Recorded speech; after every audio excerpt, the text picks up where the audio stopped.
अस्सलाम वालेकुम क्लास। आज हमने एक इम्पॉर्टेंट जो है वो क्वेश्चन इंग्लिश पेपर बी का उस पर बात करनी है। प्रेसी इम्पॉर्टेंट इस वजह से है कि नंबर 1 ये आपकी लैंग्वेज की मास्टरी का टेस्ट है। इसमें आप तीनों एक्शंस परफॉर्म कर रहे हैं। आप उसमें लैंग्वेज को समझ भी रहे हैं, रीडिंग का भी टेस्ट है, राइटिंग का भी टेस्ट है। इसकी रीजन क्या है? ये तीन बातें मैंने की हैं। नंबर 1, बहुत से लोग रीडिंग में प्रेसी आपसे डिमांड कर रही है रीड बिटवीन द लाइंस। इसकी आपको एक एग्जांपल देते हैं, क्योंकि ये पेपर मैं without examples, different examples from paragraph, इस पेपर में आपसे बात कर नहीं सकता। आप लोग मुझे बताएं कि ये लाइन है कि I woke up, one day I woke up and I saw that life was full of miseries, pains and difficulties. The next day I woke up and I saw that I had much to cherish. I have much to cherish and I have a lot of blessings in my life. ये lines है। अब एक student जो lines को reduce करता है तो वो ज्यादा से ज्यादा यही लिखेगा कि one day I woke up and saw that life was beautiful and the other day I saw that life was full of problems. Lines को शॉर्ट करने का मतलब ये है। रीड बिटवीन द लाइंस का मतलब ये है कि वो लाइंस आपको मैसेज क्या दे रही। उस पे अगर मैं बात करूंगा तो मैं कहूंगा कि life is a blend of pleasure and pain. इस पे मैंने वो अपनी जो 4 लाइंस 5 लाइंस में जो बातें वो लिखी हैं उनको मैंने उनकी प्रेसी कर दी। तो ये एग्जामिनर आप देखें जो छोटी क्लासेस हैं, प्राइमरी क्लासेस हैं, उनमें एग्जामिनर आपसे क्वेश्चन करता है पैराग्राफ, जो कंप्रीहेंशन पैराग्राफ, आप सेम टू सेम उसका आंसर उठा के लिखते हैं। यहाँ पे एग्जामिनर आपको कभी भी ऐसा पैराग्राफ नहीं देगा जो आपको आसानी से फैसिलिटेट कर रहा है कि आपको मीनिंग्स आसानी से समझ आ जाए। क्लियर आ रही है? तो आपको आसानी से मीनिंग समझ आ जाए, ऐसा नहीं होगा। रीड बिटवीन द लाइंस आपका सबसे पहला टेस्ट है। सबसे पहले ये बात कर लेते हैं कि आपने प्रेसी में किन चीजों का सबसे पहले ख्याल रखना है। तो इस पेपर में, पेपर बी में फेल होने की एक बहुत बड़ी रीजन भी ये है कि इस पेपर में ये पेपर ही बहुत छोटा है। आपको प्रेसी का एक पैरा, कंप्रीहेंशन का एक पैरा, ज्यादा से ज्यादा 2 पेजेस ईडियम्स पे, तो उसको कुल मिला के कोई 15 से 20 उसको मिलने हैं पेजेस, जिसमें आपकी लैंग्वेज की सारी मिस्टेक्स उसके सामने आ जाएंगी। तो जिन लोगों का पहला पेपर बी पास है वो इस चीज को ना सोचें कि अगले दफा उनके प्रॉस्पेक्ट्स उतने ही हैं। उसकी एक रीजन है, अगर वो उतने ही प्रिपेयर्ड हैं वो गैप में, फिर वो पास होंगे। बाकी चीजों से वो गैप पूरा नहीं कर सकते। हम एक एक्सपेरिमेंट करते हैं, प्रेसी में अच्छे मार्क्स कंसीडर होंगे 12 से 13, बुरे मार्क्स कंसीडर होंगे 6 to 8। हम इसमें मार्क्स लगा लेते हैं 5। एग्जामिनर ने आपको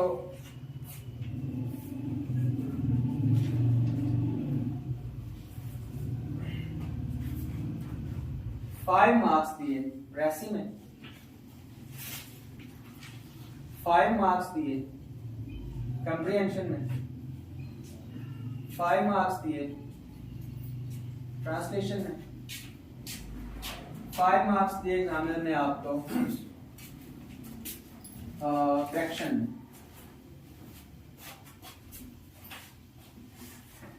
एग्जामिनर ने आपको 2 मार्क्स दिए पंक्चुएशन में, 2 मार्क्स दिए प्रेपोजिशंस में, और 5 मार्क्स दे दिए आपको ईडियम्स या पेयर ऑफ वर्ड्स में। टोटल सेक्शन मेरे ख्याल से सारे कवर हो गए पेपर बी के। Precis, comprehension, translation, correction, punctuation, prepositions, idioms।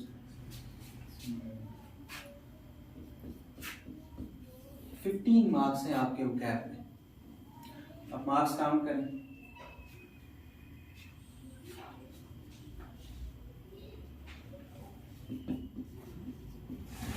44 marks. ये है पावर ऑफ वोकैब।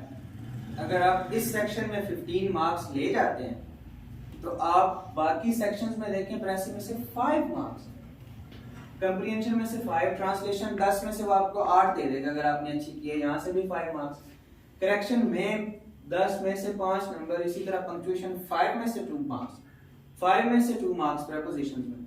सिर्फ ये एक सेक्शन आपको ना सिर्फ पास करवा दिया बल्कि 40 का बेंचमार्क तो आप मुनासिब तरीके से कवर कर गए, आपके 44 मार्क्स। अब यहाँ से ले लें 5 मार्क्स और यहाँ से मुझे ये गैप कवर करके दिखा। इस वजह से एसेंशली जो पेपर बी है ये वोकैब का पेपर है और आपका जो फोकस होना चाहिए वो भी वोकैब पे होना चाहिए इस साल। उसके बाद है कि बाकी चीजों में आप मार्क्स लें।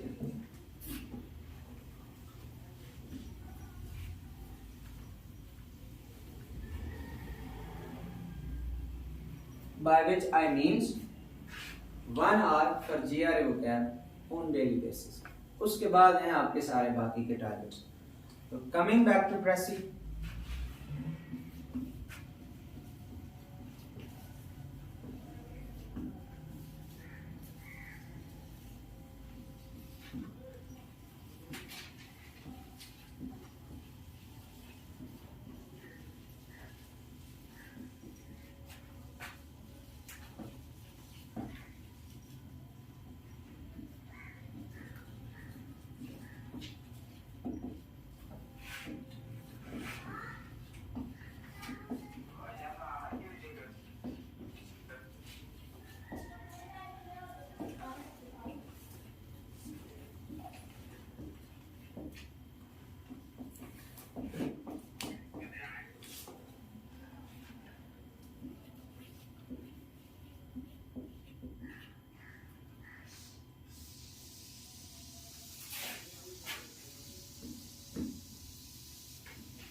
इंपॉर्टेंट जो चीजें हैं प्रेसी की वो ये है, इन पे बात कर लेते हैं, जिनमें से कुछ चीजों के बारे में आपको बुक्स में कोई बहुत साउंड इंफॉर्मेशन नहीं भी मिलेगी और कुछ चीजों के बारे में बड़ी ऑब्वियस इंफॉर्मेशन आपको मिलेगी। सबसे पहला रूल 1/3। अब स्टूडेंट्स से यहाँ पे असल में मैं आपसे मिस्टेक्स पे बात करना चाहूंगा, बाकी चीजें हमारी खुद ही रिजॉल्व हो जाएंगी। स्टूडेंट से यहाँ पे जो सबसे पहली मिस्टेक होती है वो होती है कि आप 1/3 के चक्कर में समटाइम्स आपकी प्रेसी कम बन रही होती है। ऐसा अक्सर होता है। आप लोग देखेंगे कि सिर्फ ये नहीं है कि आपकी प्रेसी ज्यादा हो रही है, आपकी प्रेसी 1/3 से कम हो रही होगी। और यहाँ पे आप एक फैटल मिस्टेक करेंगे और वो होगी एग्जाम्पल्स को कोट करना। एग्जाम्पल्स को कोट करना फैटल मिस्टेक है। There are no examples in precis. तो स्टूडेंट 1/3 का काउंट पूरा करने के लिए एग्जाम्पल्स ऐड कर देगा। This is a big no. आपने कोशिश करनी है कि 1/3 तक आप स्टिक रहें। 1/3 का मतलब क्या है? इसमें आपके 10 to 15 वर्ड्स कम भी हो सकते हैं, ज्यादा भी हो सकते हैं। 10 to 15 वर्ड्स का मतलब क्या है? 3 लाइन्स। पहले मेरी प्रेसी जो है वो यहां से यहां तक है, अब यहां तक होगी। 2 से 3 लाइंस का डिफरेंस इतना कोई मीनिंगफुल नहीं है। 2 से 3 लाइंस का डिफरेंस इतना मीनिंगफुल नहीं है। अगर आपने एक बेहतरीन प्रेसी कर ली है, 1/3 के करीब आप पहुंच गए हैं, 10 से 15 वर्ड्स का डिफरेंस आ रहा है, उसको छोड़ ना, उस पर बहुत इस तरह की मिस्टेक ना करें कि आपको कुछ उठा के ऐड करना पड़े एग्जांपल्स में से। अच्छा, दूसरी बात आइडियाज। यहाँ पे हमारे पास कुछ टीचर्स हैं जिनकी जो नॉर्मल प्रैक्टिस है वो ये है कि, बल्कि टीचर को तो नहीं कहना चाहिए, टीचर तो कोई भी इस तरह गाइड नहीं करता। स्टूडेंट का ये माइंडसेट है कि पहली 4 लाइंस, फिर अगली 4 लाइंस, फिर अगली 4 लाइन्स उनको मैं करूंगा शॉर्ट और मेरी प्रेसी हो जाएगी। प्रेसी लाइंस का नाम है ही नहीं, प्रेसी है आइडियाज का नाम। आइडियाज का मतलब क्या है? जहां पे कोई भी नई बात। अब होता क्या है कि समटाइम्स एक बात को एग्जामिनर सिर्फ एक लाइन में लिखता है। इसकी एग्जांपल, आप 1980 से प्रेसी करेंगे तो उसमें रूल्स पे 2 प्रेसी हैं। उसमें एक प्रेसी है कि rules are important for efficiency of an organisation. It's a complete idea. इसमें एग्जामिनर भले इस बात पे आगे मजीद 4 लाइंस ना लिखे, आपके लिए एक इंपॉर्टेंट आइडिया है। अब ऑन दी अदर हैंड ऐसा भी हो सकता है कि एग्जामिनर एक ही आइडिया को 5 लाइंस पे ले जाए। इसकी एग्जांपल, एक प्रेसी है पास पेपर्स में टेररिज्म में, जिसमें एग्जामिनर स्टार्ट यूं लेता है कि एग्जामिनर जो टेररिज्म है ये एक ओवर एग्जैजरेटेड इशू है। टेररिज्म एक ओवर एग्जैजरेटेड इशू है और इसके जो काजेस को आइडेंटिफाई करने की कोशिश की गई अब तक नाकाम हुई। ना ये पॉलिटिकली इफेक्टिव है और ना ये इस लिहाज से इफेक्टिव है कि कितने लोगों की डेथ हुई है इससे। ये बात एग्जामिनर ने की है। इस बात को कि terrorism is an over exaggerated issue examiner तकरीबन 7 लाइंस पे ले गए। आगे एग्जामिनर क्या लिखता है कि should we not consider terrorism as a minor blotch on the skin of industrial civilization whose very heart is filled with violent goals and ideas। इसका मतलब क्या है? वो कह रहा है कि क्या टेररिज्म को एक स्किन के ऊपर छोटा सा इशू नहीं समझना चाहिए उस सोसाइटी का जिसका दिल ही खराब हो। मतलब क्या है? यानी it is an over exaggerated issue. तो 6-7 लाइंस में घुमा फिरा के एग्जामिनर आपसे बात क्या कर रहा है? It's an over exaggerated issue. आप क्या करेंगे? जो बंदा लाइंस को शॉर्ट करता है कि 5-5 लाइंस जब आप पकड़ रहे होंगे, ऊपर भी वही बात, पहला सेंटेंस उसका है ये कि इट इज ओवर एम्फसाइज्ड या given more importance than it deserves, उसको भी यही बात लिखेंगे। नीचे वाली बात को लिख देंगे कि it is a problem on second, नीचे ये बात लिख देंगे, नीचे फिर और एक ही आइडिया को आप 3 से 4 दफा रिपीट कर रहे होंगे। ये है उस स्टूडेंट की अप्रोच जो लाइंस को शॉर्ट करता है। It's name of ideas. अब अगर आपने प्रेसी के तमाम इंपॉर्टेंट आइडियाज कैप्चर कर लिए तो आपका 1/3 ऑटोमेटिकली हो जाएगा। ये आपका कंसर्न ही नहीं है कि 1/3 कैसे नहीं होगा। आप एक्सपेरिमेंट करके देख लें, सिर्फ इररेलेवेंट डिटेल्स को हटा दें जो कि एग्जांपल्स हैं। एग्जाम्पल्स या किसी एक चीज को एक्सप्लेन करने के लिए उसने जो आगे बात फैलाई है, यही एग्जाम्पल जिसमें हम कह रहे हैं टेररिज्म वाली, उसने एक इंडस्ट्रियल सिविलाइजेशन की बात कर दी, एक उसने कह दिया कि इससे लोग कम मरते हैं टेररिज्म से जबकि रोड एक्सीडेंट से ज्यादा मरते हैं। समझा? ये सारी एग्जाम्पल्स समझा क्या रही हैं कि ओवर एम्फसाइज्ड इशू है। इस साल का CSS स्पेशल का प्रेसी का पैराग्राफ है कमर्शियल्स के ऊपर। शुरू वो यहां से करता है कि कमर्शियल्स का जिंदगी से कोई ताल्लुक नहीं, हमारे रियल लाइफ से कोई ताल्लुक नहीं। दिस इज योर आइडिया कि they are far removed from society, removed from reality, divorced from reality, unrealistic. Most of the commercials in modern times are unrealistic. This is your idea. इस बात को आगे explain करता है। एक sportsman है, वो एनर्जी ड्रिंक पी के फॉरेन गोल्स करना शुरू कर देता है। फिर एक एग्जांपल लेता है कि इसमें सोशल रिलेशनशिप्स इस तरह शो करवाए जाते हैं, मर्द और औरत के आपस में रिलेशनशिप इस तरह शो करवाया जाता है कि जैसे जो बिल्कुल रियलिस्टिक नहीं है। तो ये जो 2 बातें हुई हैं, असल में तो सिर्फ अनरियलिस्टिक नेचर ऑफ एड्स को एक्सप्लेन करने की एग्जांपल। तो ये आपकी प्रेसी का हिस्सा नहीं होंगी, चाहे जितनी मर्जी खूबसूरत एग्जाम्पल हो, जितनी मर्जी खूबसूरत एग्जाम्पल हो, उसका मकसद आपके आइडिया के मीनिंग्स में कुछ ऐड करना होता है, आइडिया को एक्सप्लेन करना होता है या आइडिया को जस्टिफाई करना होता है। तो जब आपने एग्जाम्पल्स रिमूव कर दी, irrelevant details, additional details remove कर दी, सिर्फ प्रेसी में लिखे ही आइडिया, तो आपका ऑटोमेटिकली 1/3 हो जाएगा। अब आइडियाज कैसे निकालने प्रेसी में से? आइडियाज प्रेसी में से इस तरह निकालने हैं कि आप उसकी सबसे पहले एक रीडिंग देंगे जिसमें आपका मकसद प्रेसी को समझना नहीं है। ये उन स्टूडेंट्स के लिए कह रहा हूँ जिनके जहन में प्रेसी का बहुत ज़्यादा फियर है कि प्रेसी पता नहीं किस बला का नाम है। वो लोग उसको एक रीडिंग देंगे without keeping this in mind that they are trying to understand it.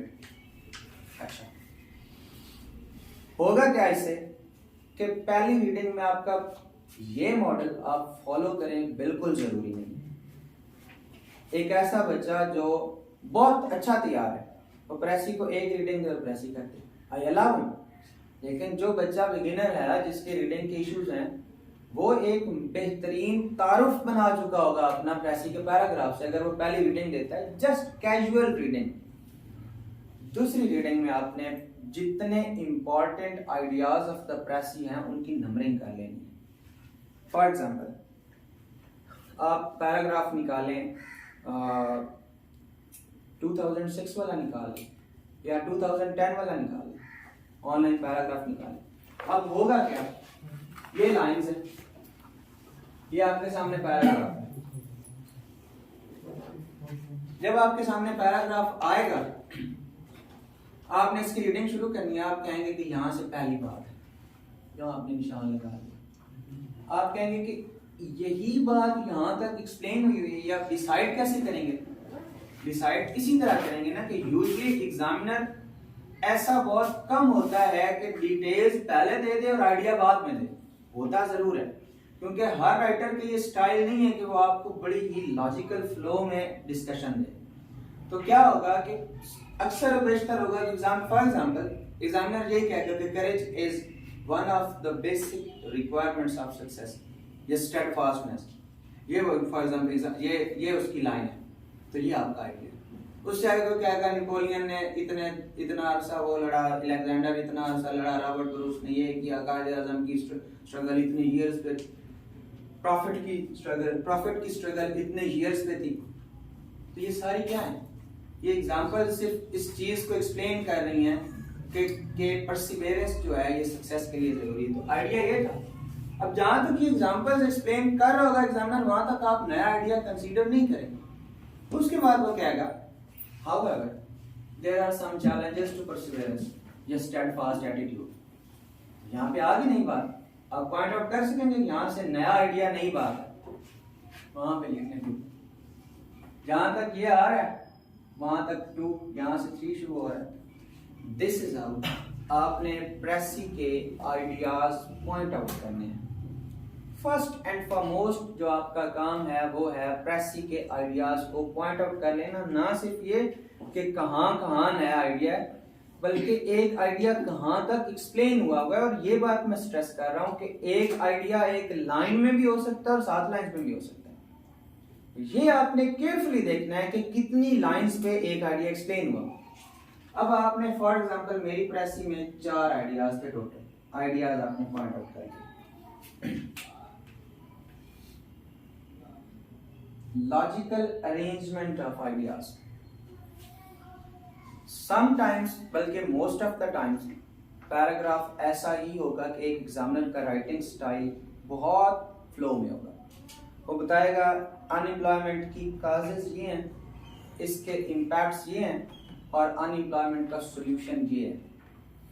Sometimes क्या करेगा, एग्जामिनर लिखेगा अनएम्प्लॉयमेंट की पहली काज ये है, इसका इम्पैक्ट ये, सोल्यूशन ये है। फिर कहेगा दूसरी काज ये है, इम्पैक्ट देगा दूसरी काज आगे जाए।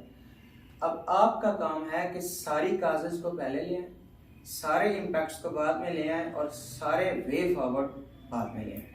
ये है आपके पैराग्राफ में लॉजिकल फ्लो, कि आप आइडिया कोई ऊपर भी ले जा सकते हैं, कोई ऊपर वाला आइडिया नीचे भी लेके आ सकते हैं। आपकी फीलिंग है कि मैंने पैराग्राफ शुरू किया, उसमें जो ये दूसरे नंबर वाला आइडिया ना, उसूलन एग्जामिनर को उसको पहले नंबर पे एक्सप्लेन करना चाहिए। आप अपनी प्रेसी में उसको पहले नंबर पे लिखें। इसकी एक एग्जांपल यही जो हमने टेररिज्म वाला ऐसे उठाया, मेरे ख्याल से ये 1980 की प्रेसी है, 1980 की। और आप लोगों को रिकमेंडेड भी यही है कि आपने 1980 से 2023 तक अगर प्रैक्टिस के लिए आ जाए तो ये सबसे बेस्ट है। इस साल में, इन सालों में बहुत अच्छे पैराग्राफ्स हैं, ना इससे ज़्यादा पीछे जाने की ज़रूरत है, ना इससे बहुत ज़्यादा वापस आए। टेररिज्म वाले पैराग्राफ में वो शुरू ये करता है कि ये एक ओवर एम्फसाइज्ड इशू है। उसके बाद वो पैराग्राफ के 3 डिफरेंट प्लेसेस पे ये बात एक्सप्लेन करता है कि इसकी कोई एक काज नहीं है। एक जगह पे वो कहता है कि the sovereign highway to misunderstanding terrorism is trying to find its scientific causes. आगे जाकर फिर एक जगह वही बात करता है, फिर एंड पे वो फिर एक कंक्लूजन देता है। अब 3 जगह पे बात एक ही है, और वो ये है कि टेररिज्म के साइंटिफिक काजेस या investigation of this phenomena, investigation of various causes of this phenomena ही असल रीजन है इसकी मिसअंडरस्टैंडिंग की। कि जब हम ये ढूंढने लगते हैं कि टेररिज्म के चाहिए पॉलिटिकल काजेस क्या है, इकोनॉमिक काजेस क्या है, सोशल काजेस क्या है, रिलीजियस काजेस क्या है, जब ये हम ढूंढना शुरू कर देते हैं तो इससे मिसअंडरस्टैंडिंग होती है। उन 3 जगह पे वो हुई बात आप उसको शुरू में दे सकते हैं।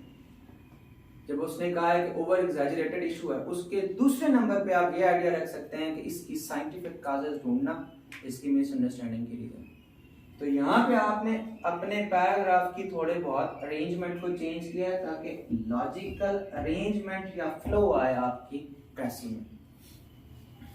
ऐसे ही है, एक बंदा आता है, वो टीचर आते हैं, वो अगर आपको शुरू करें वर्ल्ड वॉर 2 से, फिर वो आपको ले जाएं पेलोपोनेशियन वॉर पे, फिर वो आपको जी ले जाएं अमेरिकन रेवोल्यूशन पे, फिर वो आपको रशिया यूक्रेन वॉर पे ले जाएं, उसके बाद वो आपको बताएं वॉर होती क्या है, उसके बाद वो आपको बताएं वॉर के इम्पैक्ट्स क्या हैं, आपकी प्रेसी क्या होगी?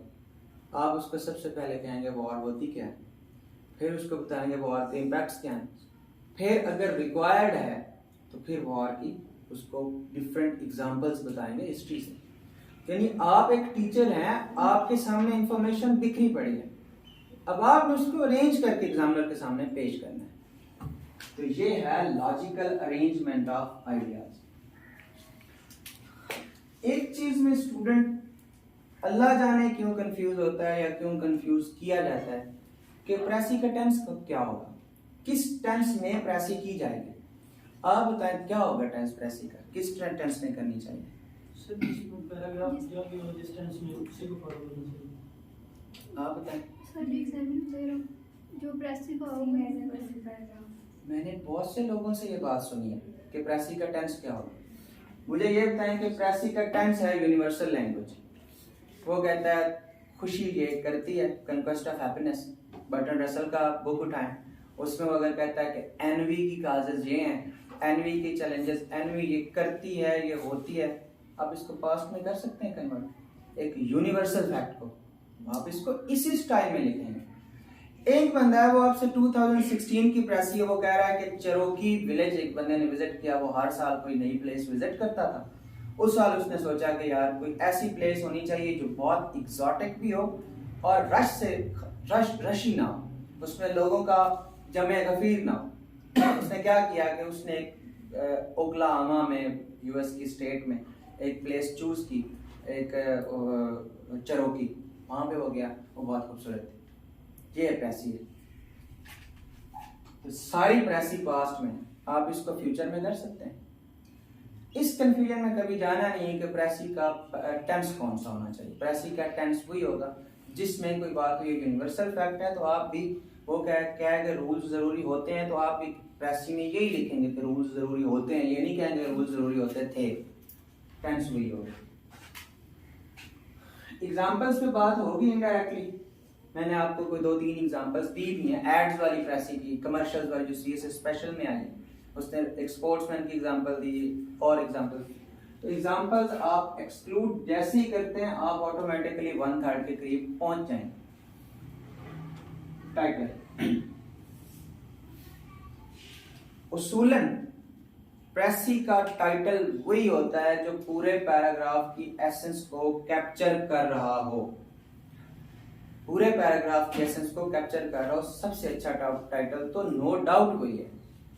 अब जो ये पैराग्राफ था टेररिज्म वाला, उसमें वो एक्सप्लेन करता है टेररिज्म की काजेज वगैरह के बारे में डिस्कशन करता है, मिसअंडरस्टैंड क्यों किया जाता है इस पे।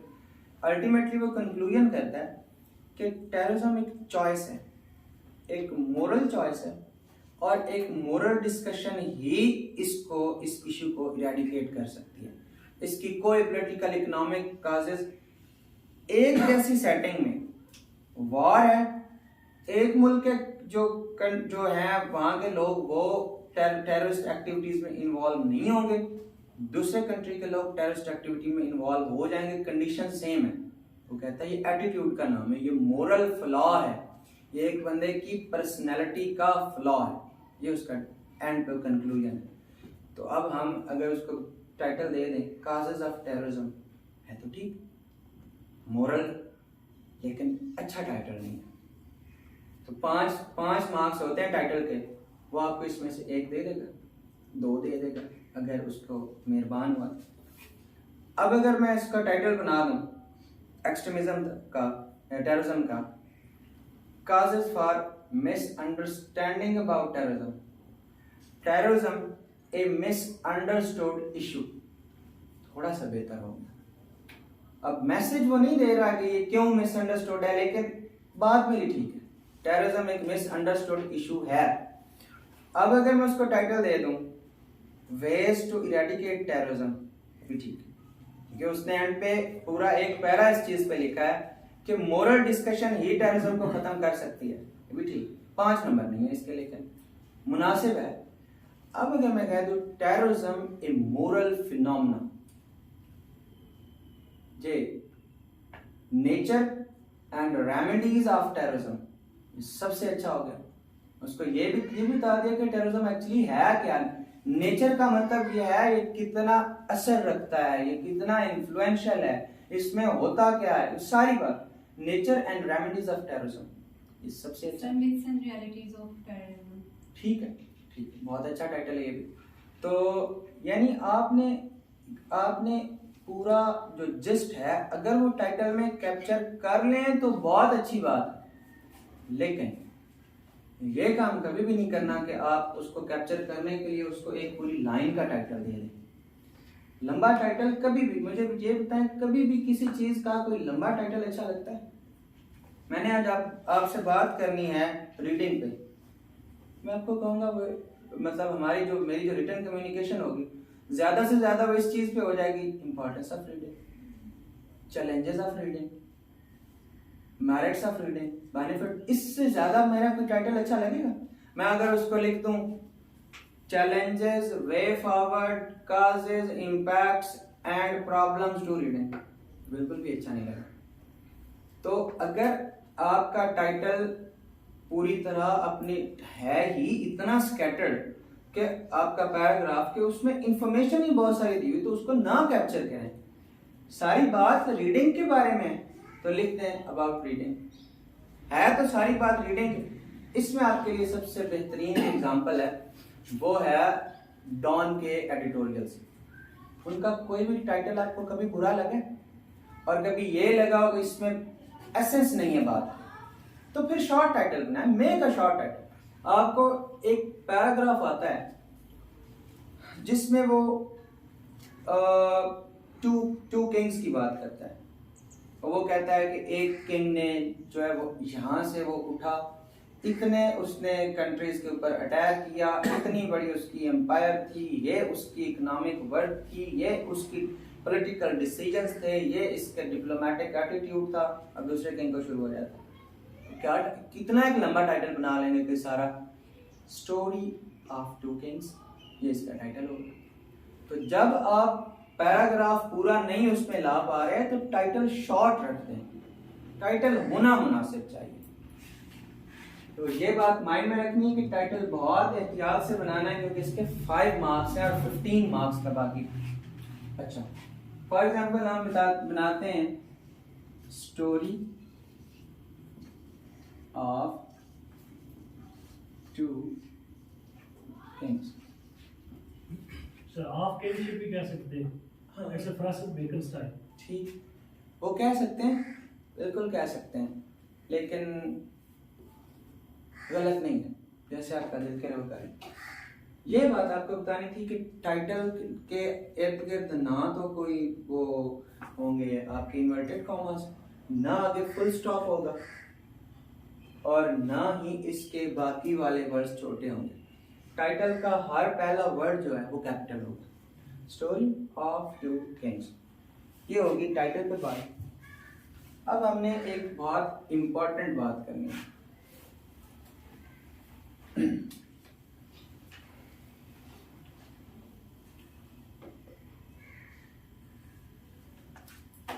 इस वजह से हम इसको फ्री छोड़ रहे हैं।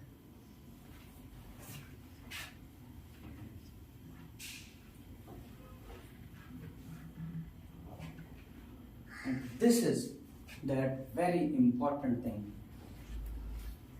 Language, tone of paragraph, emphasis. ये बात आपको बुक्स में बहुत एक्सप्लेनेशन के साथ नहीं मिलेगी। जैसे ये बात नहीं मिलती कि एक आइडिया 7 लाइन्स पे भी हो सकता है, 1 लाइन पे भी हो सकता है। इसका क्या मतलब है? लैंग्वेज, टोन और एम्फसिस ऑफ पैराग्राफ। आप लोगों ने, जो लोग पुराने हैं प्रिपरेशन में, किसी ने ये बात सुनी है कि कीप योर लैंग्वेज सिंपल? किसने सुनी है कि प्रेसी की लैंग्वेज सिंपल होनी चाहिए? प्रेसी की लैंग्वेज सिंपल होनी चाहिए। मुझे ये बताएं कि मिर्जा गालिब या मीर तकी मीर का शेर हो, उसमें वो ज़रियून का आप उसको तशरीह दे सकते हैं, या तहजीब आफी का शेर लिख के आप उसके मिर्जा गालिब की तशरीह कर रहे हैं। प्रेसी सिंपल लैंग्वेज का नाम नहीं है, ये कतन सिंपल लैंग्वेज का नाम नहीं है, ये खूबसूरत, अपोजिट और रेलेवेंट लैंग्वेज का नाम है। दूसरी बात, टोन ऑफ पैराग्राफ या एम्फसिस। डिलों की बुक यूज करते हैं स्टूडेंट्स अक्सर प्रेसी में। मेरे पास एक स्टूडेंट प्रेसी करके आए हैं कि जो अपने गांधी जी हैं, धोती वाले गांधी जी जो हैं, उनको मशीन इस वजह से पसंद, मशीन से उन्हें मसला नहीं है, वो मशीन के अगेंस्ट नहीं है, ये स्टूडेंट बैठे, लेकिन उनको मशीन से उन्हें प्रॉब्लम नहीं है, पर इस चीज से वो डिस्टर्ब है कि मशीन का मकसद था labour saving. On the other hand, जब से मशीन आई है, लाखों लोग अनएम्प्लॉयड हुए हैं और करोड़ों लोग स्टारवेशन फेस कर रहे हैं। तो ये कौन सी लेबर सेविंग? अब इसमें एग्जामिनर ने एक अच्छा खासा इस चीज को प्रॉब्लमेटाइज किया है, अच्छा खासा इस चीज को रगड़ा है कि यार मशीन कितनी बुरी चीज है, इसने तो लेबर सेविंग करनी थी और इतने इश्यूज क्रिएट कर दिए। आप उसमें लिखते हैं machine has created unemployment. Simple language का तकाजा है कि इस तरह लिखा जाए, तो फिर इसी तरह ही लिखा जाता कि मशीन हैज क्रिएटेड अनएम्प्लॉयमेंट। और जो आपने उसकी एक्सप्रेशन का बेड़ा गर्क कर दिया, जो वो इतना एम्फसिस डाल रहा था इस बात पे कि मशीन क्यों इतनी बुरी चीज है, वो एम्फसिस का आपने कैप्चर किया। तो यहाँ पे हम इस बात को कि मशीन हैज क्रिएटेड अनएम्प्लॉयमेंट नहीं लिख सकते, हम इसको यहाँ पे यही लिखेंगे कि machine is a grave challenge for modern humans as it has created the menace of unemployment and starvation। ये है उसके। अब यहाँ पे मेरी लैंग्वेज भी कोई बहुत मुश्किल तो नहीं होगी, लेकिन आपने एग्जामिनर का एम्फसिस कैप्चर किया है। इसकी एक और एग्जांपल, 2006 वाली प्रेस से निकालें, और ये जरूर निकालें, कोई एक, सारे निकालें। 2006 CSS की प्रेस, 2006 जल्दी निकालें, चल रहा है इंटरनेट। 2006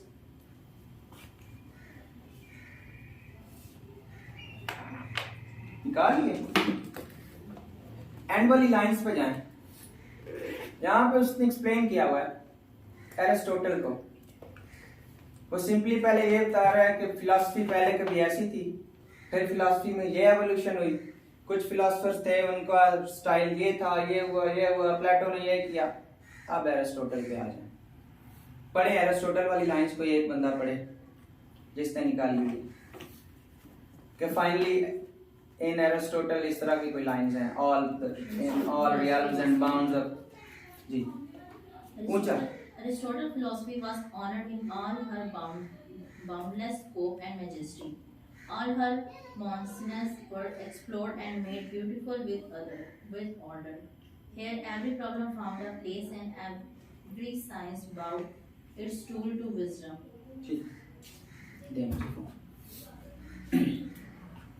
लैंग्वेज जरा पढ़ें, आपको अंदाजा हो कि एग्जामिनर जब किसी चीज पे जोर डालने पे आता है, एम्फसिस डालने पे आता है, तो वो क्या किस लैंग्वेज में एक्सप्लेन कर रहा है. And finally in Aristotle philosophy was honored in all her boundless scope and majesty. All her mansions were explored and made beautiful with order. Here every problem, her masla, here every problem found a place and every science brought its toll to wisdom. कर दे मुझे simple इसकी recipe, लिख के दिखाएं मुझे इस बात को सिंपल. बेड़ा गर्क तो कर दिया ना आपने पैराग्राफ का, अगर इसको सिंपल कर दिया. यानी एग्जामिनर एक चीज पे इतना ज्यादा फोकस कर रहा है. एग्जामिनर एरिस्टोटल के लिए फिलॉसफी ठीक है, एरिस्टोटल ने फिलॉसफी के साथ किया क्या है उसको, मतलब यूं कह लें कि वो एरिस्टोटल ये कह रहा है कि एरिस्टोटल से पीछे फिलॉसफी बस है. इस चीज को आप लिख सकते हैं कि finally Aristotle developed philosophy greatly. नहीं लिख सकते, हालांकि मैंने लफ्ज ग्रेटली यूज किया है, लेकिन अभी भी मजा नहीं आया. अब बाद में मुख्तसर करूंगा.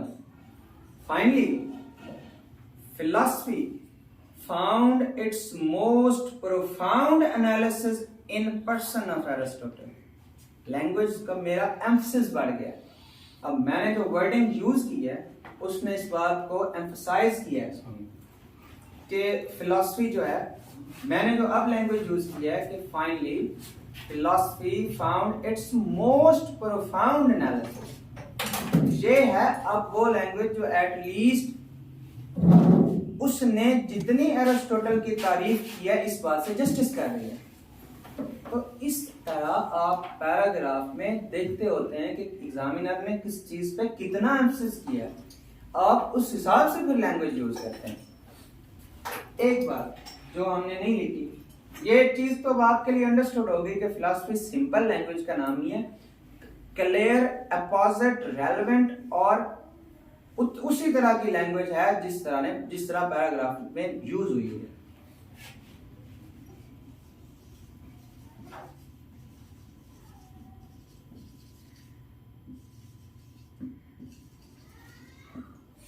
रीड बिटवीन द लाइंस मैंने प्रेसी के शुरू में कहा था. ये जो आप देखते हैं ना कि एक बंदे के प्रेसी के पेपर में 65 मार्क्स, मैं ये बात कह सकता हूँ क्योंकि मेरे 78 थे एक साल और 19 वर्ड्स ठीक थे वोकैब के. यही मैसेज मैं आपको दे रहा हूँ कि वोकैब सबसे पहले इस पेपर में मैंने आपको ये कहा कि it's essentially paper of vocab और आपने इस चीज पे फोकस करना. तो ये जो मार्क्स आप डिफरेंस देखते हैं कि एक बंदा पेपर बी में 40 पे है, एक 60 पे है. डिफरेंस क्या है? इन्हीं चीजों का है, आपकी लैंग्वेज का, एक्सप्रेशन का है. तो प्रेसी में एक बंदा ले रहा है 6, एक 5 ले रहा है, एक 14 ले रहा है. इन्हीं चीजों का डिफरेंस है. टाइटल भी 110% ठीक था, प्रेसी भी बिल्कुल ठीक थी, कोई इंपॉर्टेंट आइडिया भी नहीं स्किप हुआ था, वर्ड काउंट भी ऑलमोस्ट पूरा था, लैंग्वेज का एम्फसिस भी कैप्चर किया, तो देगा 12 से 14 number. Read between the lines, इस पे आते हैं. आ जाएंगे. To Plato as to these virile predecessors, epistemology was but the vestibule of philosophy, akin to the preliminaries of love. It was pleasant enough for a while, but it was far from creative consummation that drew wisdom's lovers on. अब क्या पता? इसमें मुझे अब बताएं कि क्या समझाया आपने. I'm waiting. Pause करना.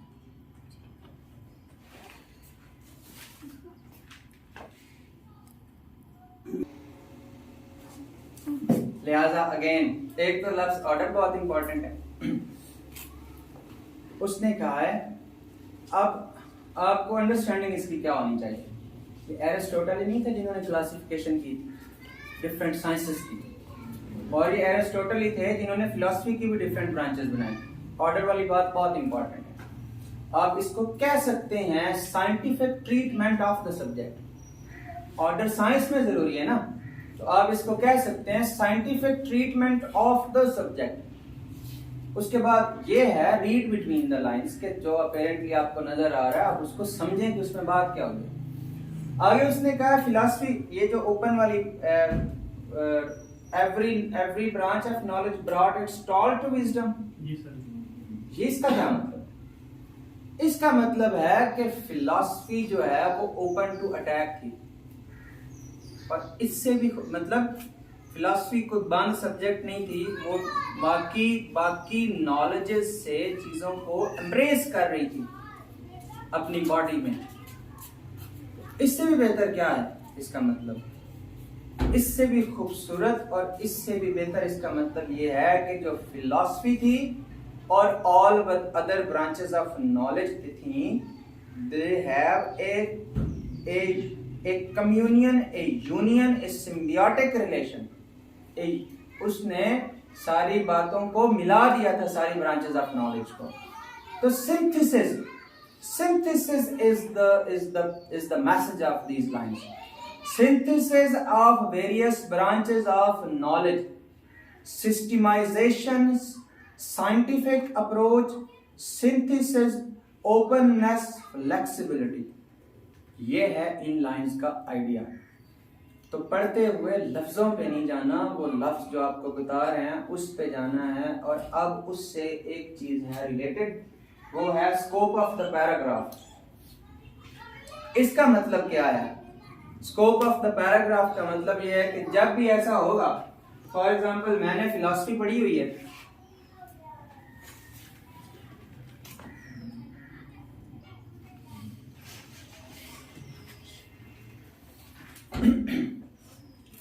तो सिम्बियोटिक रिलेशनशिप की बात, यूनियन की बात कर रहे थे between different branches of knowledge, ये इसका आइडिया है।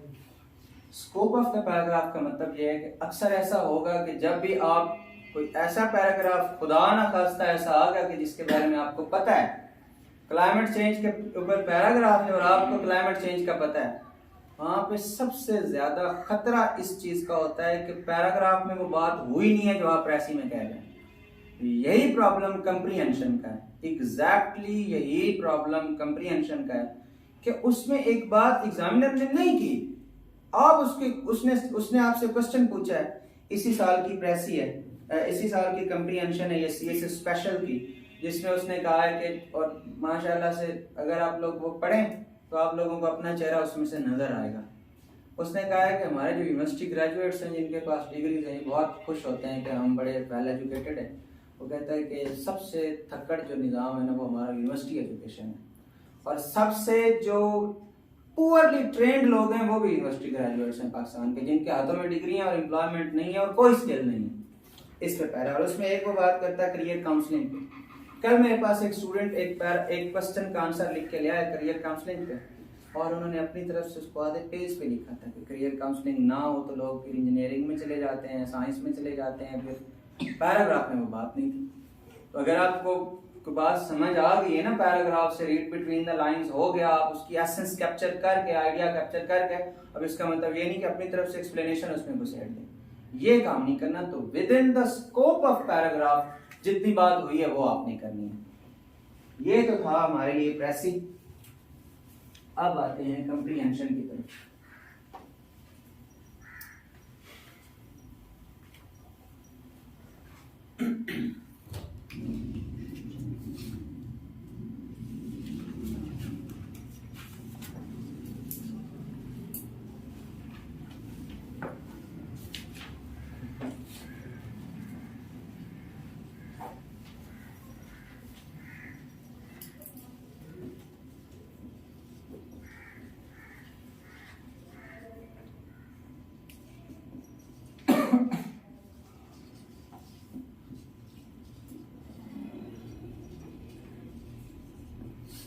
इसमें मैं जानबूझ के बाकी चीज़ें मेंशन नहीं कर रहा क्योंकि प्रेसी और कंप्रीहेंशन एसेंशियली एक ही चीज़ है। एक क्वेश्चन में उसने आपसे पूरा पैराग्राफ पूछ लिया है, उस पैराग्राफ की जस्ट, और एक क्वेश्चन में उसने क्वेश्चंस बना के सिलेक्टेड इंफॉर्मेशन आपसे पूछ ली है, बस ये तो इसका रीडिंग पैटर्न सेम होगा। कोई एक दफा पढ़ना चाहे, जिसको इंग्लिश आती है मेरी तरफ से आधी दफा पढ़ ले, उसको एक दफा पढ़े। जिसको इश्यूज हैं वो 3 रीडिंग्स दे ले, पहली कैजुअल रीडिंग, दूसरी रीडिंग में यहाँ पे क्या होगा, उधर तो आइडियाज पॉइंट आउट करने थे। पैसिव कंप्रीहेंशन में आपको एग्जामिनर जिस चीज में सबसे ज्यादा फंसाता है वो 2 चीजें। एक, जिस चीज पे स्टूडेंट कंफ्यूज होता है, ऐसा क्वेश्चन जिसका आंसर अपेरेंटली पूरा पैराग्राफ बन रहा हो और अपेरेंटली पूरे पैराग्राफ में कहीं भी आंसर ना हो, ये क्वेश्चन आपको सबसे ज्यादा कंफ्यूज करेगा। समटाइम्स यूं समझ लें कि एग्जामिनर आपसे टाइटल पूछना चाह रहा होता है या उस पूरे पैराग्राफ की जस्ट पूछना चाह रहा होता है, तो इतनी आसानी से आप नहीं ढूंढ सकते। या यूं समझ लें कि अगर वो क्वेश्चन जिसमें एग्जामिनर आपसे पूरे पैराग्राफ की अंडरस्टैंडिंग पूछ रहा है, उसको ढूंढेंगे कहां से? तो पूरे पैराग्राफ की साउंड ग्रास्प के बाद आप उस क्वेश्चन का जवाब दे सकेंगे। एक तो चैलेंजिंग चीज ये है स्टूडेंट के लिए कंप्रीहेंशन में, 1 या 2 क्वेश्चन, एक आध क्वेश्चन ऐसा होता है जिसमें आपसे पूरा पैराग्राफ ही इनडायरेक्टली पूछ रहा होता है, पूरे पैराग्राफ का मैसेज पूछ रहा होता है, वो मुश्किल हो जाएगा। दूसरा, एग्जामिनर आपको इस तरह से फंसाता है, इसकी एक क्लासिक एग्जांपल है प्रेसी कंप्रीहेंशन ऑफ 2020 आई गेस 2020 की अटेम्प्ट की कंप्रीहेंशन निकालें।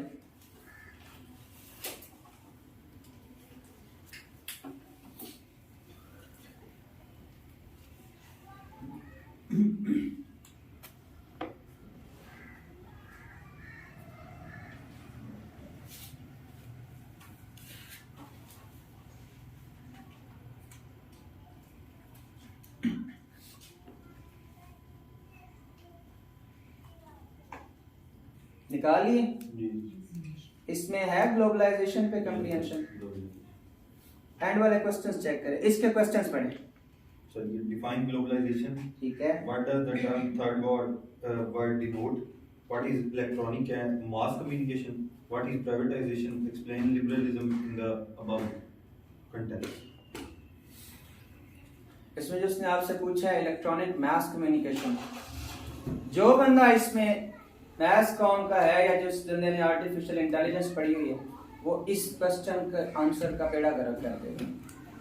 उसने पैराग्राफ में ज्यादा से ज्यादा 1 से 2 लाइंस की एक्सप्लेनेशन दी है, ठीक? इससे ज्यादा लिखेंगे तो पैराग्राफ के स्कोप से बाहर। ये आपसे रिक्वायर्ड नहीं था कि जितना पैराग्राफ में नहीं है वो आपने बता दिया। और ये था वो क्लासिक एग्जांपल कि लेंथ कितनी होनी चाहिए आपके क्वेश्चन की। समटाइम्स क्या होता है, आपकी प्रेसी में एक स्टूडेंट ने हाफ, ये अगर पूरा पेज है तो हाफ पेज तक की एक्सप्लेनेशन एक क्वेश्चन में दी हुई होती है। जब एक क्वेश्चन की एक्सप्लेनेशन बन ही स्कोप के अंदर, पैराग्राफ के स्कोप के अंदर रहते हुए बन ही थोड़ी रही है, तो फिर हाफ पेज का मतलब क्या है? आप उसका अपनी स्टोरीज है या जो कि एग्जामिनर के लिए एक्सेप्टेबल नहीं है। तो लेंथ ऑफ द क्वेश्चन जो है वो उतनी ही होनी चाहिए, आंसर की लेंथ उतनी ही होनी चाहिए जितना आपसे रिक्वायर्ड है। एक चीज को उसने पैराग्राफ में बहुत अच्छे से एक्सप्लेन किया तो आप भी अच्छे से एक्सप्लेन करें। एक चीज को एग्जामिनर ने ही थोड़ा एक्सप्लेन किया है तो उसको आप थोड़ा ही एक्सप्लेन करें, वहां पे फिलोसोफर नहीं बनना। ये तो क्लियर कट प्रिंसिपल है प्रेसी और कंप्रीहेंशन का कि जितनी इंफॉर्मेशन अवेलेबल इंफॉर्मेशन है उसकी बेस पे आपका आंसर होगा। आंसर सबसे पहला आपका टारगेट, प्रेसी में हमने क्या किया था? रीडिंग के बाद सबसे पहला काम क्या किया था? आइडियाज ढूंढे थे, फाइंड आउट किए थे, कैप्चर किए। वहां पे आपने सबसे पहले आंसर ढूंढे। मैं बात कर रहा था कि एग्जामिनर आपको कंफ्यूज किस तरह करता है, जिसमें एक चीज तो ये थी कि उसने क्वेश्चन ऐसा पूछ लिया जिसमें पूरे पैराग्राफ की जस्ट उसने आपसे पूछ ली। दूसरी चीज जिससे, और ये चीज अक्सर और बेशतर हर दूसरी प्रेसी का मसला, हर दूसरी कंप्रीहेंशन का मसला है, वो ये है कि आप क्वेश्चन नंबर 2 पढ़ेंगे, जहां पे आपको उसकी डिटेल्स फील होंगी, आपको लगेगा क्वेश्चन नंबर 3 में भी ये डिटेल्स आ रही हैं, आप एक्सपेरिमेंट करके देख लें, आपको लगेगा। इसके एंड वाले इसके जरा क्वेश्चंस दोबारा पढ़ें। Define globalization. ठीक, Or what is electronic mass आगे, communication? आगे। What does the term third word denote? What is privatization? Explain liberalism in the above buckets. Privatisation and liberalism कितना फर्क है? होंगे कंफ्यूज आप यहाँ पे कि लिबरलिज्म किस चीज को कहूँ। एक तो इस चीज का आंसर आपको थोड़ा सा ढूंढना पड़ेगा ऊपर नीचे वाली लाइंस में। लिबरलिज्म में भी आपको एग्जैक्टली वही डिटेल्स लग रही होंगी जो आपको प्राइवेटाइजेशन में लग, दोनों एक ही चीज की कड़ियां हैं, एक ही चीज की कड़ियां। यूं समझ लें कि विदाउट लिबरलिज्म प्राइवेटाइजेशन तो हो नहीं सकती। तो लिबरलिज्म और प्राइवेटाइजेशन एक ही चीज की दो कड़ियां हैं। अब आप इन दोनों क्वेश्चंस में कंफ्यूज होंगे कि डिटेल्स कौन सी आनी है। तो सबसे पहले आपने 4 है, 5 है, 3 है क्वेश्चन पढ़ने हैं और हर क्वेश्चन का आंसर ढूंढना है। जैसे पहले आइडियाज ढूंढे थे, अब आपने आप एक दफा तो पैराग्राफ पढ़ेंगे सारा, बेशक 2 दफा पढ़ लें, तीसरी दफा या दूसरी दफा आपने यही काम करना है। क्वेश्चन पकड़े, पहला ढूंढना शुरू कर दें। आपका ये पैराग्राफ है, ढूंढना शुरू कर दीजिए कहाँ भी इसका आंसर लिखिए, ये है आंसर इसका। पॉइंट आउट कर लिया कि क्वेश्चन नंबर 1 का आंसर यहाँ पे पड़ा हुआ है। इस तरह करके ताकि आप इस कंफ्यूजन से बच सकें जिसमें एग्जामिनर आपको दानिस्ता डाल रहा है। दानिस्ता ऐसे क्वेश्चंस पूछेगा जिनका आंसर मल्टीपल जगह, एक ही इंफॉर्मेशन मल्टीपल क्वेश्चंस में फिट हो रही होगी, ऐसा होता नहीं है। लेकिन एज ए स्टूडेंट आप कंफ्यूज जरूर होते हैं इस चीज में। इसकी ऐसी ही मिसाल है कि जैसे एमसीक्यूज में कंफ्यूज होते हैं कि चारों ऑप्शन में से एक साथ चारों ही सही लग रहे होते हैं। तो सबसे पहले हमने आंसर्स पॉइंट आउट कर लिए, उसके बाद लेंथ ऑफ द आंसर पे बात हो चुकी है। 5 लाइंस पे हो जाए, 6 लाइंस पे हो जाए, इससे ज्यादा रिक्वायर्ड नहीं होता। इससे ज्यादा आपका आंसर रिक्वायर्ड नहीं होता। समटाइम्स वो आपसे बड़ा कंपैक्ट बात पूछता है और जितना उसने पूछा उतना ही बताना होता है। 3 लाइंस पे भी आंसर हो सकता है। तो एग्जैजरेट नहीं करना किसी बात को। और ऐसा बड़ा कम होता है कि वो आपसे कोई ऐसा क्वेश्चन पूछे जिसकी उसने पैराग्राफ में डिटेल ही इतनी दे दी हो कि आपका जवाब लंबा हो जाए। जब उसने पैराग्राफ में एक चीज की डिटेल ही बड़ी मुख्तसर दी है तो आपका जवाब कैसे लंबा हो जाएगा?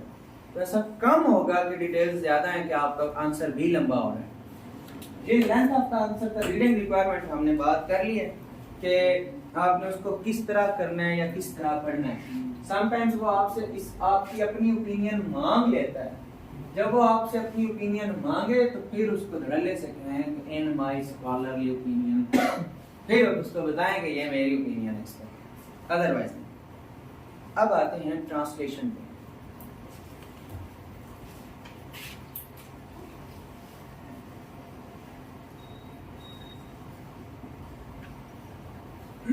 सर ये कम्प्रीहेंशन में एग्जांपल दे सकते हैं, वो कर सकते हैं जहाँ पे कंप्रीहेंशन में भी ना एग्जांपल्स रिक्वायर्ड नहीं होते।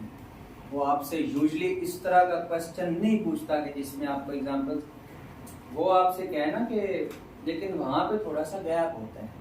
वहाँ पे आपको प्रेसी तो नाम ही 1/3 का है, यहाँ इससे ना एक आपसे ना ये कंडीशन नहीं रखी कि आप उसको बहुत शॉर्ट करें, 1/3 करें। दूसरा आपसे उसने ये कंडीशन नहीं रखी कि मुझे लाजमी तौर पर जस्ट आइडिया ही बताएं। यहाँ पे एग्जांपल्स थोड़ी बहुत चलती हैं। ट्रांसलेशन, इसमें जब सबसे पहली कंफ्यूजन होती है वो स्टूडेंट को होती है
ट्रांसलेशन बड़ा क्वेश्चन लिमिटेड सा है, लेकिन आपके लिए तो जान की बाजी है।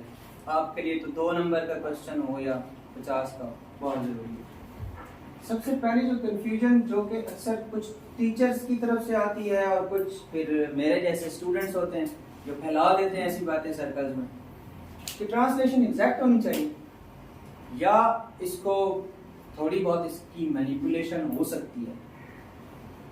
आप लोग एक एक्सपेरिमेंट करें कि आप लोग कोई पुरानी ग्रामर की बुक उठाएं, exploring the word of English.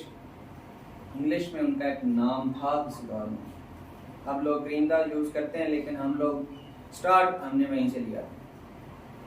इसी कैलिबर की कोई और बुक उठा लें, यानी लिखने वाला जो है वो लिटरेचर का बड़ा पुराना बंदा, उसका आप स्टाइल देखें, अगर आपको उसकी कोई ट्रांसलेशन मिल गई तो एग्जैक्ट ट्रांसलेशन होगी।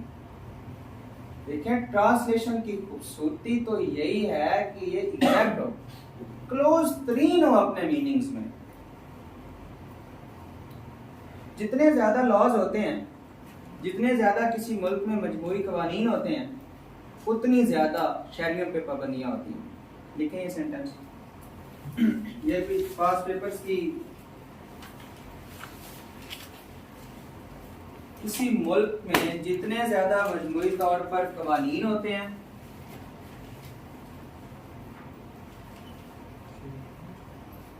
किसी मुल्क में जितने मजमूई तौर पर कवानीन होते हैं, उतनी ही शहरियों पर, उतनी ही ज्यादा शहरियों पर पाबंदियां होती हैं। इसकी ट्रांसलेशन करें, किसी मुल्क में मजमूई तौर पर जितने ज्यादा कवानीन होते हैं, उतनी ज्यादा ही शहरियों पर पाबंदियां होती हैं। इसकी ट्रांसलेशन करके दिखाना मुझे। और ये ट्रांसलेशन का ना एक मैंने बड़ा छोटा सा नमूना लिया है, यानी लफाजी आसान है। इसमें उसने आपसे ये नहीं पूछ लिया कि जिंदगी एक माफौकल फितरत गिथी है, बुद्धि है। लफ्जी आपकी लफाजी का टेस्ट नहीं है, आपकी लैंग्वेज की बड़ी सादा सी लैंग्वेज का टेस्ट है।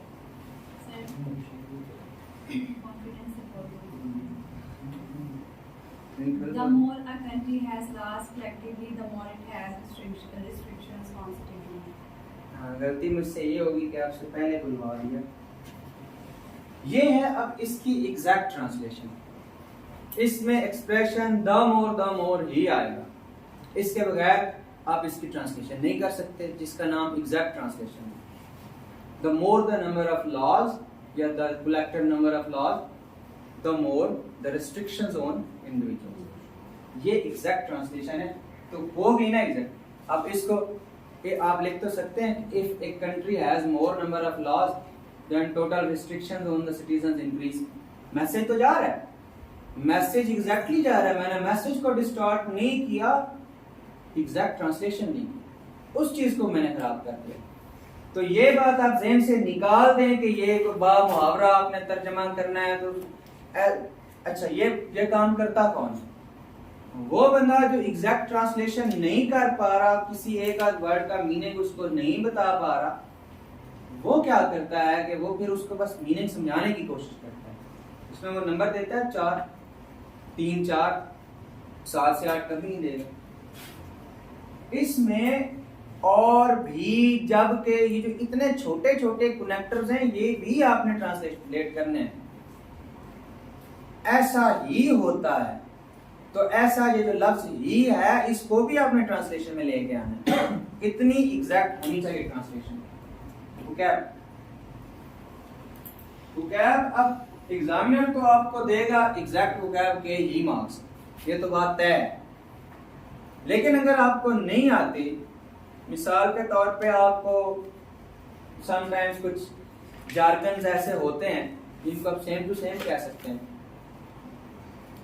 तो जैसे टेक्निक है, तो टेक्निक की उर्दू तो तकनीक ही बनती है, तो नहीं आता तो फिर टेक्निक ही लिखते हैं, तो गुजारा करना है। और ये है कि बस एग्जामिनर को आप ना कोई बहुत गंदी ट्रांसलेशन ना दे दें, कुछ ना कुछ उसको नजर आ जाए। तो वोकैब इसके लिए आपके पास सबसे बेहतरीन सॉल्यूशन है, अभी आपके पास 3 मंथ हैं जिन्होंने ये अटेम्प्ट भी देनी है, 4 मंथ, डिक्ट बॉक्स डिक्शनरी, ये आप लोग लाजमी इंस्टॉल करें और इसको फ्रीक्वेंटली यूज करें। इंग्लिश टू इंग्लिश भी इसमें सर्च कर सकते हैं, उर्दू में टाइप करके भी सर्च कर सकते हैं, मीनिंग आपको ये दोनों की। अब ये हैबिट बनानी है आपने। आपने आज लफ्ज पढ़ लिया कंकॉमिटेंट, आपने लफ्ज पढ़ लिया सिलेंडर, आपने लफ्ज पढ़ लिया विराइल, लफ्ज पढ़ लिया आपने प्रीडिसेसर, आपने पढ़ लिया इस्तेमारियत, आपने पढ़ लिया फस्तानियत, फाशिज्म की इंग्लिश फस्तानियत है, इस्तेमारियत इंपीरियलिज्म, साम्राज्यियत कलोनियलिज्म। इस तरह तो आप जब भी आपके सामने कलोनियलिज्म आए तो आपने 10 नंबर का ट्रांसलेशन का पैराग्राफ करना है और उसमें उसने आपको समझें 10 में से उसने दिए आपको 5 नंबर, तो आप 39 पे 6 दिए तो 40 पे हैं, पूरे साल 1 नंबर की जाने। तो आप इंग्लिश का जो भी वर्ड आपको बड़ा अजीब लगे, मुश्किल लगे, उसको यहाँ पे सर्च करें उर्दू में। उर्दू का कोई लफ्ज बहुत अच्छा लगे उसकी इंग्लिश सर्च कर लें, बदरजा गायत उला सर्च कर लें, तो वो उसका वो बड़ा सलीम उत्तबा हलीम उत्तबा सलीम उल फितरत इंसान है, इंग्लिश सर्च करें। इंग्लिश में अगर आप कोई लफ्ज पढ़ते हैं मैगलोमेनाइक, उसका उर्दू सर्च कर लें। तो मैरियम वेबस्टर सबसे बेस्ट डिक्शनरी है, उसके साथ बिग बॉक्स जरूर यूज करें। और जो मैं आज कह रहा हूँ कि अगर उसने ऐसा पैरा दे दिया जिसमें उर्दू हुई मुश्किल, तो मुझे 110% यकीन है कि आप सब वो लोग हैं जिनको अपनी ज़बान नहीं आती, आपको आती है इंग्लिश, तो उर्दू में फर्स्ट टाइम। अभी आपके पास 4 मंथ्स हैं, तो इस चीज़ को, ये जो पैरा आया था ये 2019 की अटेम्प्ट थी शायद या 2021 की, उसमें लफ्ज इस्तेमारियत पे हजारों लोग फंस गए थे, इंपीरियलिज्म या कॉलोनियलिज्म उनको नहीं आ रहा था। Sir, I think it PMS 2022 में था शायद, हाँ, तो इस्तेमारियत के लफ्ज पे यार हजारों लोग फंस गए थे। फाशिज्म को, अब फस्तानियत हर बंदे को नहीं पता, ये तक लोगों को नहीं पता कि कम्युनिज्म की उर्दू इश्तराकियत है, नहीं पता, कैपिटलिज्म की उर्दू सरमायादाराना निज़ाम है, बहुत से लोगों को नहीं पता। तो इस चीज को आपने habit of mind. Punctuation examiner को बहुत ज्यादा पसंद है और इंग्लिश के तमाम क्वेश्चंस में पसंद है, वो ऐसे है या पेपर ही है। पंक्चुएशन कुछ लोग करते हैं, ये लगा दी, जैसे आपको नजर नहीं ना आ रहा, ऐसे एग्जामिनर को पेपर पे नजर नहीं आता। मैं अपने स्टूडेंट्स को कहा करता हूँ कि यार साथ में एक दूरबीन भी ले आते हैं, माइक्रोस्कोप ले आते ताकि मुझे नजर आ जाता तुम्हारा।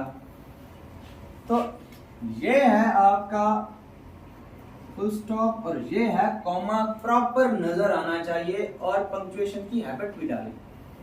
कुछ जगह पे एग्जामिनर को सेमी कॉलन दिखाएं, कुछ जगह पे कॉलन दिखाएं, कुछ जगह पे डैश दिखाएं, कुछ और कॉमा तो आप लोग अक्सर नहीं लगाते, बहुत जगह पे कॉमा आ रहा होता है। जहां पे भी नेचुरल ब्रेक लेते हैं आप कम्युनिकेशन में, सबसे खूबसूरत उसूल ये है। बाकी तो आप यूजेस कॉमा के यूजेस पढ़ लें, जब एक रेंज ऑफ थिंग्स गिनवा रहे होते हैं उस वक्त कॉमा आता है, जब आपने कोई सर्टेन कैटेगरीज गिनवानी होती है, ये तो सबको पता है, छोटी क्लासेस से आपको पता है। Natural pause in your communication is your comma. जब भी नेचुरल पॉज आया कम्युनिकेशन, मैं जब वहां गया तो मैंने बहुत से लोग देखे, मैं जब वहां गया इसके बाद कॉमा, और समटाइम्स कॉमा ना भी हो तो गुजारा चलता है। लेकिन अगर आपके पास पंक्चुएशन वाला क्वेश्चन आ गया तो पंक्चुएशन में आपके लिए मसला हो जाएगा। पंक्चुएशन में एग्जामिनर कोशिश करेगा कि वो आपसे ऑलमोस्ट सारे पूछ ले। पंक्चुएशन मार्क्स में से एग्जामिनर 1-2 स्किप कर जाएगा, कोशिश उसकी जरूर होगी कि वो आपसे सारे मार्क्स पूछ ले। तो अब आपने देखना है कि इमोशंस कहाँ पे हैं, गुस्सा, गम, दुख, हैरत, ये एक्साइटमेंट, ये कहाँ पे हैं। तो जहां पे इमोशंस हैं फिर वो साइन ऑफ एक्सक्लेमेशन होना है। समटाइम्स एग्जामिनर क्या करेगा, एक सेंटेंस लिखेगा पूरा और अगला भी सेंटेंस लिखेगा पूरा और दरम्यान में कुछ नहीं होगा। अब या तो वहां पे आ जाएगा फुल स्टॉप दरम्यान में, लेकिन अगर दोनों सेंटेंसेस कनेक्टेड हैं और आपको लैंग्वेज से लग रहा है कि एग्जामिनर ने दो इंटर रिलेटेड बातें की हैं तो फिर सेमीकोलन आएगा। समटाइम्स क्या लिखेगा कि यार I bought A range of things from the market, आगे चीजें गिनवाना शुरू कर देगा, वहां पे कॉलन आएगा। तो ये आपने पंक्चुएशन का खास ख्याल रखना है। इनडायरेक्टली पंक्चुएशन हमने डिस्कस कर ली, इसमें आपका एहतियात यही है कि आप कम्युनिकेशन को समझें, कहाँ पे इमोशंस हैं, कहाँ पे कोई चीज एक्सप्लेन की जा रही है, कहाँ पे कोई चीज रिलेटेड है, कहाँ पे कम्युनिकेशन। आपने इमेजिन करना है कि एक फादर अपने बेटे से बात कर रहा है, या जो भी दो लोग एक्टर हैं, जो भी कोई एक बंदा कोई बात कर रहा है, तो कहाँ कहाँ उसने कम्युनिकेशन ली होगी या क्या क्या बात हुई है, तो ये आपने खुद इमेजिन करना है। तो उस सूरत में आप पंक्चुएशन कर सकेंगे। यहाँ पे आपने पंक्चुएशन बड़े एहतियात से करनी है। तो इधर ये इशू है कि उसने पंक्चुएशन की हुई होती है, तो ये आपको मसला नहीं होता। यहाँ पे आपको असल में मसला होता है कि सेंटेंस उर्दू में उसने समटाइम्स, मैं कहता हूँ कि मैं लाहौर में 10 साल रहा हूँ, जो कि मेरी जिंदगी का खूबसूरत अरसा था। समटाइम्स जानबूझ के एग्जामिनर क्या करता है, मैं लाहौर में 10 साल रहा हूँ, उसके बाद फुल स्टॉप लगा देता है। उर्दू के पैरा में जिसको हम डैश कहते हैं, वो वहां पे डैश लगा चुका होगा और आगे लिखेगा जो कि मेरी जिंदगी के खूबसूरत तरीन साल थे। तो इंग्लिश में तो आप इसको ट्रांसलेशन नहीं कर सकते, इंग्लिश में तो आपको इनको कंबाइन करना पड़ेगा दोनों सेंटेंसेस को। तो मैं लिखूंगा कि I lived in Lahore for 10 years which are the most beautiful years of my life. तो आपने यहाँ पे दो सेंटेंसेस को आगे कंबाइन कर दिया। ऑन ए कंट्रोल्ड लेवल आप ये बात ट्रांसलेशन से कर सकते हैं, जहां पे आपको फीलिंग आए कि ये बातें कनेक्टेड हैं, वहां आपको कंबाइन कर सकते हैं सेंटेंसेस को। लेकिन खुद तो आप कर लेंगे। सबसे ज्यादा चैलेंज भी यही है आपके लिए कि जब उसने 5-6 बातें एक सेंटेंस में की हैं, कहीं कॉमा लगाया हुआ, कहीं वहां आप फंस गए। इसकी खूबसूरत मिसाल है सर सैयद अहमद खान का एक पैरा। सर सैयद अहमद खान और उनके रोशन दिमाग फरजंद ने अंग्रेजों के सामने ऐसा रवैया इख्तियार किया जो कि उस वक्त के लोगों में राइज था कि उनको इधर कोई पहला सेंटेंस जो है ना, उनको 4 लाइंस पे फैला हुआ। ऐसा सेंटेंस आ जाए तो अब आपने जल्दी नहीं करनी, जल्दी करेंगे तो कुछ ना कुछ उसमें से जरूर आप स्किप कर लेंगे। उस पे एक्सपेरिमेंट करें। मैं इसको यहाँ से ट्रांसलेट करना शुरू करूँ, एंड से शुरू से ट्रांसलेट करना शुरू करूँ, दरम्यान में से कोई बात पकड़ूँ, पार्ट्स में जितने पार्ट्स में बात हुई है उतने पार्ट्स में ही उसको डिवाइड करके ट्रांसलेशन शुरू करें। अल्टीमेटली आप और सेंटेंस लिखते जाएं, जितने पार्ट्स आपने पकड़े उनका लिखते जाएं सेंटेंस। फिर देखें यहाँ पे कौन सी चीज मिसिंग है, तो सेंटेंस लिख के उसको आप ठीक करें। ये नहीं कि आप ज़हन में सोचते रहें कि पहला सेंटेंस मेरा बनेगा कैसे, वो उसने 5 बातें की हुई हैं। स्टूडेंट ऐसे करता है। स्टूडेंट की कंफ्यूजन की सबसे बड़ी रीजन यही है कि स्टूडेंट चाह रहा होता है कि अगर 4 लाइंस का एक सेंटेंस है ना, तो पहले मैं सारा ज़हन में बनाऊं, मैं करेक्ट बन जाऊं, तो उसके बाद मैं यहाँ पे लिखूं। तो उसको लिखें, पार्ट्स में लिखना शुरू करते हैं, हर पार्ट्स बेशक अलग से लिखें और फिर देखें कि इनको मैंने कंबाइन किस तरह करना। तो ट्रांसलेशन में एहतियात की बातें यही थी जिन पे हमने बात कर ली। इसके अलावा आप लोगों के कोई पेपर बी के किसी क्वेश्चन के बारे में, जो मेन काम टीचर का होता है, वो कैब तो मैं नहीं आपको करवा रहा, idiom pair of words, CSS का इंग्लिश का पेपर देने आप आए और अगर आपकी एक्सपेक्टेशन है ना कि कोई टीचर आपको ग्रामर करवाएगा, तो ये आपकी गलत एक्सपेक्टेशन है। आप लोग यूनिवर्सिटी ग्रेजुएट्स हैं और आपकी इंग्लिश शुरू हुई है 3री-4थी क्लास से, ये आप नहीं एक्सपेक्ट कर सकते टीचर से। टीचर के करवाने के 3-4 चीजें, प्रेसिंग, कम्प्रीहेंशन, ट्रांसलेशन, बस। बाकी अगर आपके मुझसे कोई क्वेश्चन हैं पेपर 2 के रिलेटेड तो we can talk about it.